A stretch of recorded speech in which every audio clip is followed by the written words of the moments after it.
Alhamdulillahi wa kafa wassalatu wassalamu ala nabiyyil mustafa wa ala alihi wa sahbihi wa man ihtada. Amma ba'd.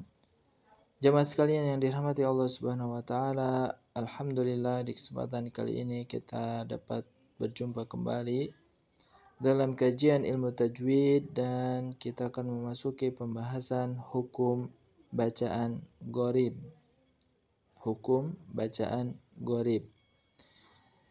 Naam, di mana pembahasannya kita akan fokus pada 5 hal pada kesempatan kali ini, yaitu tentang bacaan saktah, imalah, ismam, tashil, dan naql. Kita masuk ke poin yang pertama terlebih dahulu, yaitu sebagai muqaddimah bahwasannya gharib adalah ilmu tajwid yang mempelajari bacaan yang ada dalam Al-Quran yang jarang dilafalkan dan hanya ada sedikit di dalam Al-Quran. Gharib merupakan asal dari kata gharaba yang berarti jauh, dan sebagian para ulama berpendapat bahwa kata gharib mempunyai makna ungkapan yang tidak jelas atau samar. Di dalam Al-Quran, bacaan gharib pada materi ini terbagi menjadi 5 bagian. Di antaranya bacaan saktah, bacaan imalah, bacaan ismam, bacaan tashil, dan bacaan naql. Nah, berikut nanti kita akan bahas 5 jenis bacaan gharib beserta masing-masing contohnya lengkap dengan surat dan ayatnya. Nah, kita masuk dulu ke poin yang pertama, yaitu saktah. Bacaan saktah. Apa itu saktah? Saktah berasal dari kata bahasa Arab sakata yaskutu sukutan yang berarti diam atau berhenti. Juga dapat diartikan menahan. Sedangkan menurut istilah, pengertian saktah adalah berhenti sejenak tanpa bernafas sebelum membaca lafal berikutnya atau menahan nafas sekitar 1 alif atau 2 harokat. Dan di dalam Al-Quran, tanda baca saktah terdapat pada atas lafal atau bacaan dengan tanda baca seperti ini, saktah atau sin. Contohnya, surat Al-Mutaffifin ayat 14. Pada lafaz berikut ini ada tulisan kalla bal rona. Kalla bal rona. Bagaimana cara membacanya?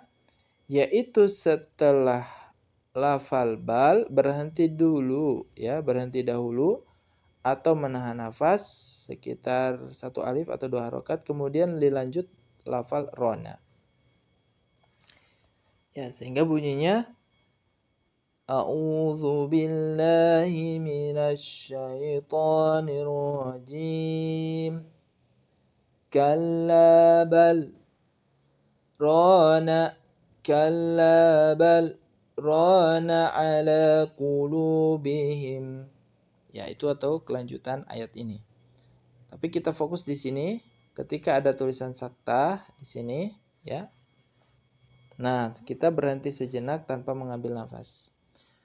Kalla bal rana ala qulubihim, dan seterusnya. Tayyib.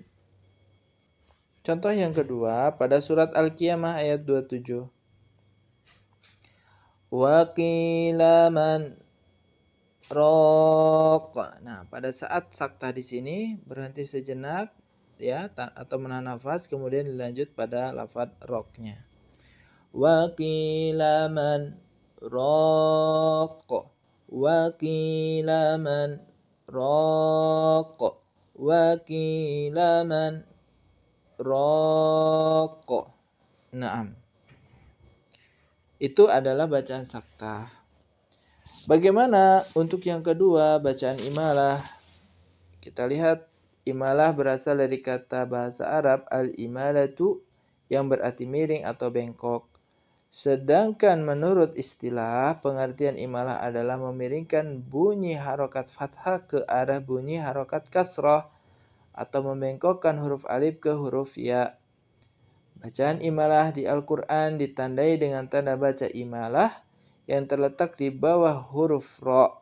Dalam Al-Quran, Bacaan imalah hanya terdapat satu tempat, yaitu pada surat Hud ayat 41. Kita lihat contohnya. Satu tempat pada surat Hud ayat 41. Nah, ada tulisan imalah pada lafaz majroha. Bagaimana cara membacanya? Pada ayat di atas, bacaan imalah terdapat pada lafal majroha, yaitu dibaca menjadi majreha. Tidak boleh dibaca menjadi majroha. Kenapa? Karena harus memiringkan fathah pada huruf ro ke arah kasroh yang berbunyi menjadi re atau dibaca ro tarkik tipis. Sehingga bunyinya menjadi Bismillahi majreha wa mursaha majreha wa mursaha inna rabbi laghafurur rahim. Naam. Kemudian berikutnya bacaan ismam. Apa itu ismam? Ismam menurut bahasa artinya mencucu atau monyong. Sedangkan menurut istilah pengertian ismam adalah menggabungkan atau mencampurkan bacaan harakat fathah dengan bacaan harakat dhammah, ya, disertai memoncongkan kedua bibir tanpa suara atau hanya sebagai isyarat. Dan bacaan ismam dalam Al-Quran ditandai dengan tanda baca ismam terletak pada lafaz ta'manna yang hanya ada satu tempat, yaitu pada surat Yusuf ayat 11. Ya. Pada lafaz ta'manna di sini ada tulisan ismam. Ya, bagaimana cara membacanya? Cara membaca ta'manna pada ayat tersebut yaitu dengan menguraikan nun tasydid, ya. Ini diuraikan menjadi dua nun. Pertama nun sukun dan yang kedua nun fathah. Sehingga seperti la ta'man.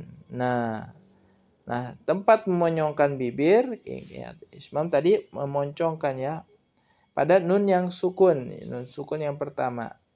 Jadi nanti akan terlihat ketika di dalam ekspresi menyebutkan lafaz ini.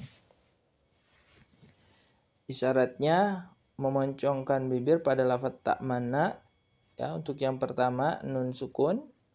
Kemudian yang kedua baru kembali seperti biasa.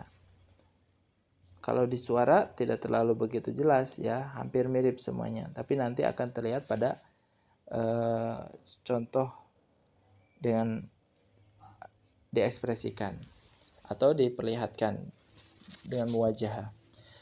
Qalu ya abana ma laka la ta'manna ala Yusuf. Ya. La ta'manna ala Yusuf. Ya. Bisa lihat di contoh tayangan berikut ini. La ta'manna ala Yusuf. La ta'manna ala Yusuf.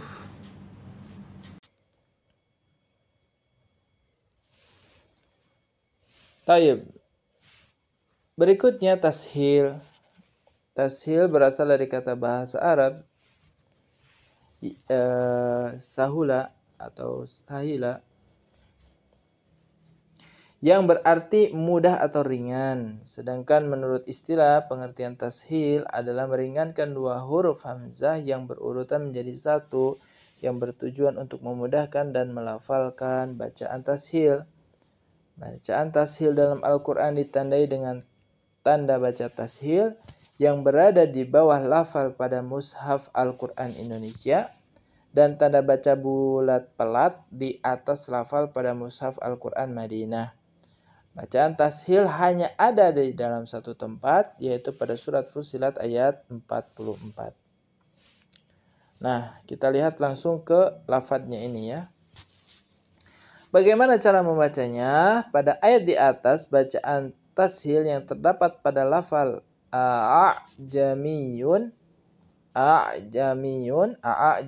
tulisannya demikian. Nah, yaitu cara membacanya dengan membunyikan di antara huruf alif dengan huruf hamzah atau samar-samar. Ya.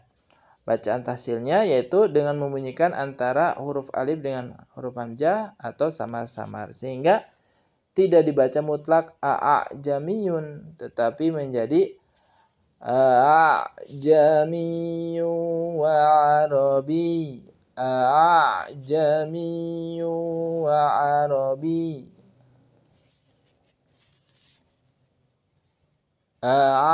jamiyun wa arabi.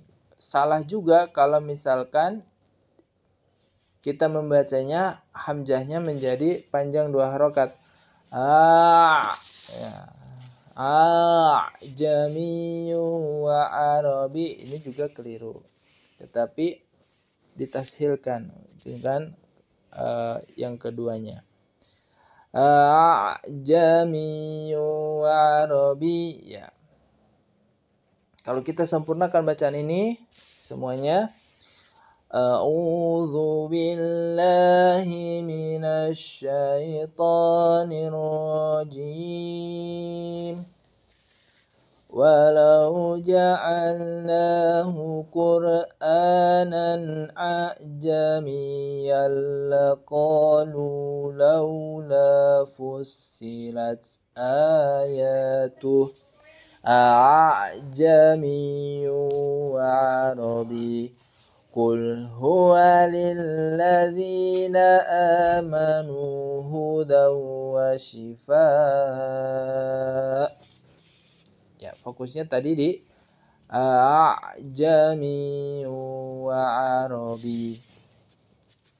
Taib, dan terakhir yaitu bacaan nakal.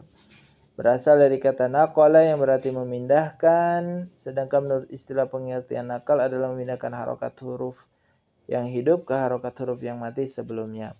Dan bacaan nakal dalam Al-Quran hanya ada satu tempat, yaitu surat Al-Hujurat ayat 11. Contohnya kita jelaskan di sini pada kata ayat ini, bi'sal ismu.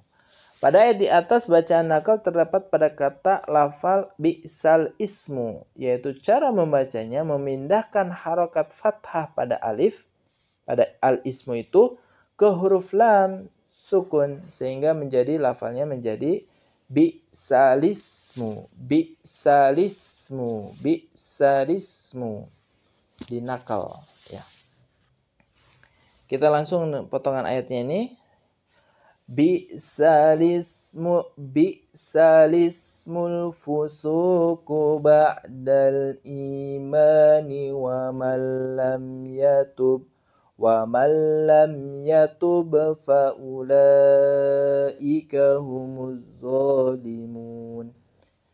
Bi'salismul fusuku ba'dal imani wa man lam yatub fa ulaika humuz zalimun. Ya, ini bacaan nakal. Demikianlah pembahasan kita tentang hukum bacaan gharib. Mudah-mudahan yang sedikit ini ada manfaatnya. Kurang lebihnya mohon maaf. Hadza wallahu a'lam bissawab. Wabillahi taufiq wal hidayah. Wassalamualaikum warahmatullahi wabarakatuh.